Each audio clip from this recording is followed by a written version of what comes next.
साथियों नमस्कार। ये देश मुझे रोजाना सरप्राइज करता है। यहां के लोग मुझे रोजाना सरप्राइज करते हैं। कुछ इस तरह सरप्राइज करते हैं कि जिन विचारों को मैं बनाए बैठा था वो विचार कभी ना कभी टूट ही जाते हैं। वो विचार जो कहते थे कि इस देश में कोई एक संस्था तो है जो करप्ट नहीं हो सकती, कोई एक संस्था तो है। वो संस्था मैं मानता था कि देश की आर्मी है, उनके लोग हैं। लेकिन वहां पर भी एक ऐसा नाम सामने आ गया है जो बेहद भ्रष्ट निकला है और सरकारी टेंडरों को पास करवाने, सरकारी क्लियरेंस दिलवाने के लिए घूस लेता हुआ पकड़ा गया है। और कितने रुपए की घूस, आपको हंसी आएगी ये जानकर।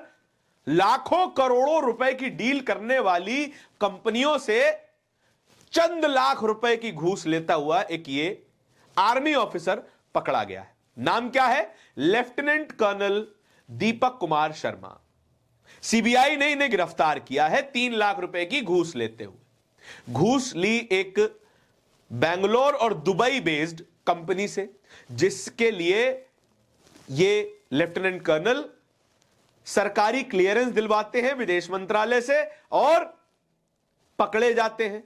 यही नहीं, इनकी पत्नी कर्नल काजल वो भी इस पूरे काले कारनामे में शामिल होती है। यानी कि एक नहीं दो आर्मी ऑफिसर्स इस पूरे मामले में शामिल हैं। 19 दिसंबर को मिली एक जानकारी के बाद सीबीआई एक मामला दर्ज करती है। इस मामले में लेफ्टिनेंट कर्नल दीपक कुमार शर्मा, जो कि रक्षा मंत्रालय में काम करते हैं, अधिकारी हैं और रक्षा मंत्रालय से विदेश मंत्रालय में क्लियरेंस पास करवाते हैं 2 व्यक्तियों के लिए। और उन 2 व्यक्तियों का नाम है राजीव यादव और रवजीत सिंह। ये रवजीत सिंह और राजीव यादव डीपी वर्ल्ड नाम की एक यूएई बेस्ड कंपनी के लिए काम करते हैं। इनका एक सौदा होता है भारत के साथ, जिसकी क्लियरेंस होती है विदेश मंत्रालय के पास। विदेश मंत्रालय से उनके लिए क्लियरेंस दिलवाते हैं और क्लियरेंस दिलवाने के बदले 18 तारीख को 3 लाख रुपए की रिश्वत इनके घर पहुंच जाती है और इसके ठीक एक दिन बाद सीबीआई इन्हें धर दबोचती है। सीबीआई इनके घर पर छापा मारती है, दिल्ली स्थित घर पर और श्री गंगानगर के घर पर। अब श्री गंगानगर से क्या रिलेशन है ये भी आपको बता देते हैं। दीपक कुमार की पत्नी कर्नल काजल बाली डिवीजन ऑर्डिनेंस यूनिट में कमांडिंग ऑफिसर है। उनके घर पे भी छापा मारा जाता है और कैश बरामद होता है। कितना कैश? 3 लाख रुपए तो घूस के, जो कि दिल्ली स्थित आवास से पकड़े गए, और 2.36 करोड़ रुपए श्री गंगानगर से पकड़े जाते हैं। और 2 आर्मी ऑफिसर्स के घर से इतना मोटा कैश पकड़ा जाना एक बड़ी खबर है। आपको ये अमाउंट छोटा लग सकता है, आप कह सकते हैं कि सरकारी अधिकारियों के घर से तो बड़ा बड़ा कैश पकड़ा ही जाता रहता है। ये तमाम खबरें अब आम हो चुकी हैं, लेकिन आम ये नहीं हुआ कि आर्मी के अधिकारियों के घर से कैश पकड़ा जाए। आर्मी एक रसूखदार ऑर्गेनाइजेशन है, आर्मी एक डिसिप्लिन्ड ऑर्गेनाइजेशन है। आर्मी का मूल्य है कि जिस ऑफिसर के भीतर डिसिप्लिन नहीं वो ऑफिसर नहीं, और यदि आप में डिसिप्लिन नहीं है तो आप आर्मी ऑफिसर कहलाने के लायक कभी नहीं हो सकते। और आर्मी ऑफिसर इतनी ट्रेनिंग के बाद, इतने सरकारी इन्वेस्टमेंट के बाद इस तरीके की हरकत करता है, तब आर्मी की साख पर बट्टा लगता है और यह सबसे बड़ा देशद्रोह है। ये लोग करप्ट नहीं है, ये लोग देशद्रोही पहले हैं। सीबीआई जब इनके घर पे छापा मारती है तो सीबीआई का कहना है कि लेफ्टिनेंट कर्नल ने रक्षा उत्पादन करने वाली कंपनी और निर्यात करने वाली कंपनियों को डायरेक्टली फायदा पहुंचाया है और ये कोई नई बात नहीं है, सालों से ये करते आए हैं। यानी कि ये 3 लाख रुपए is just a tip of the iceberg.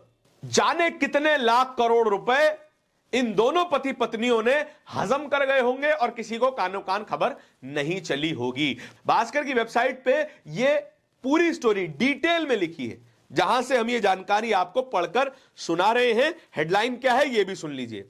रक्षा मंत्रालय में तैनात लेफ्टिनेंट कर्नल रिश्वत लेते गिरफ्तार। यही एक लाइन आर्मी, पूरे आर्मी एज अ ऑर्गेनाइजेशन के लिए कितनी शर्मनाक है, वे खुद ही समझ सकते हैं। अगर कोई भी आर्मी ऑफिसर ये वीडियो देख रहा है तो उसके लिए भी ये एक शर्मनाक खबर है। जिस ऑर्गेनाइजेशन के लिए एक ऑफिसर अपनी जी जान लगा देता है, जो ऑर्गेनाइजेशन अपने एक एक सोल्जर पर इतनी मेहनत करती है कि उसे एक देशभक्त बनाया जाए, एक डिसिप्लिन्ड नागरिक बनाया जाए और एक जिम्मेदार ऑफिसर बनाया जाए, दोनों पति पत्नियों ने इस पूरे सिस्टम की धज्जियां उड़ाकर रख दी और कह दिया कि मनी इज द किंग। न बाप बड़ा न भैया, सबसे बड़ा रुपया। देश भाड़ में जाए, ऑर्गेनाइजेशन भाड़ में जाए, केवल और केवल पैसे की पूजा करने वाले ये लोग हैं। सीबीआई ने 2.36 करोड़ जब्त किए।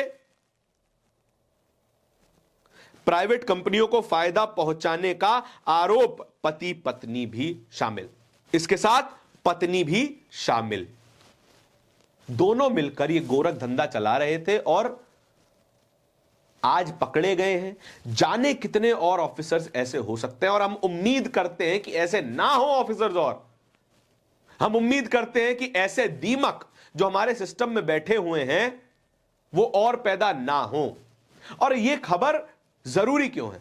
ये जरूरी इसलिए है कि एक सरकारी बाबू जिसकी सैलरी 30-35 हजार रुपए है, उसको ट्रेनिंग इतनी सख्त नहीं मिली, वो मेंटली इतना स्ट्रांग नहीं है, वो फिजिकली इतना स्ट्रांग नहीं है, वो करप्शन करता है तो उसे कुचलना आसान है। लेकिन जो व्यक्ति फिजिकली मेंटली इतना स्ट्रांग बन के सरकारी पैसे का इन्वेस्टमेंट लेके, इन्वेस्टमेंट हम इसलिए कह रहे हैं क्योंकि आर्मी अपने जवानों पे पैसा खर्च करती है, समय खर्च करती है, उन्हें जवान बनाती है, उन्हें ऑफिसर्स बनाती है, तब जाके ये लोग इस तरह की हरकत करते हैं। तो ये पूरे सिस्टम को फ्लॉड बता देते हैं, पूरे सिस्टम की धज्जियां उड़ा देते हैं और कहते हैं कि भाई करप्शन की दीमक जिस भी व्यक्ति में लग गई, फिर चाहे वो ऑफिसर हो, बाबू हो, सब की पढ़ाई, सबकी नॉलेज, सब कुछ जीरो, और आखिरी में जीत जाता है ग्रीड और पैसा।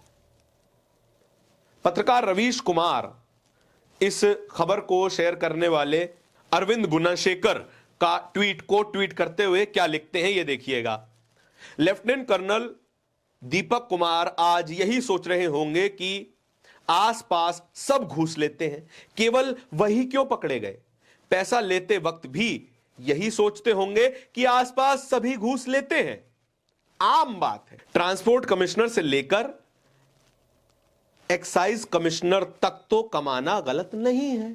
रवीश कहना यह चाहते हैं कि जो पैसा लेने और घूस लेन देन का जो प्रक्रिया है वो इतनी आम हो गई है कि सरकारी बाबुओं से होते होते आईएएस, पीसीएस और अब आर्मी ऑफिसर्स तक ये दीमक पहुंच चुका है और सिस्टम को धीरे धीरे निगले चला जा रहा है। यदि आप और हम अपने ऑफिसर्स को, अपनी सरकारों को चेक में नहीं रखेंगे तो एक दिन आएगा ये आपको भी खा जाएंगे और आपको पता तक नहीं चलेगा। इस पूरी खबर के बारे में आपके क्या विचार हैं, कमेंट सेक्शन में बताइएगा जरूर। इसी तरह की खबरों को और भी देखते रहने के लिए बोलता हिंदुस्तान को सब्सक्राइब जरूर कीजिएगा। बहुत बहुत धन्यवाद।